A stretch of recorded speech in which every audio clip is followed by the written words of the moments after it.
வித்தியாசமா இருந்துச்சு. அவருடைய ஆர்வம் என்ன இருந்துச்சுன்னா, நானும் ஒரு தாமஸ் ஆல்வா எடிசனை போல, நானும் ஒரு கிரகாம் போல புகழ் பெறணும், பணம் சம்பாதிக்கணும் அப்படின்றதான் அவருடைய நோக்கமா வச்சிருந்தாரு.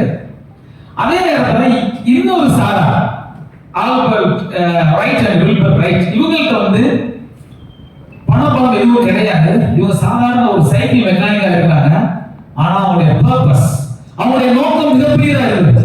என்னன்னா, மனித சமுதாயத்துல ஒரு மிகப்பெரிய பிரச்சனைக்கு தீர்வு காணணும், மனிதனை வானத்தில் பறக்க வைக்க வேண்டும், அவனுடைய பயண நேரத்தை சுருக்கணும் அப்படின்ற ஒரு மிகப்பெரிய நோக்கம் இருந்தது. பணத்தையும் தாண்டி purpose is bigger than the profit. அவங்களுடைய நோக்கம் வந்து பெரியதாக இருந்தது. அதனால அவங்கள்ட்ட எந்த ரிசோர்ஸ் இல்லாத பொழுதும் அவங்களால அந்த விஷயத்தை கண்டுபிடிக்க முடிஞ்சது அப்படின்னு சொல்றாங்க. நம்ம தொழிலையும் அப்படின்னா எல்லாருக்குமே ப்ராஃபிட் நோக்கமா இருக்கும்.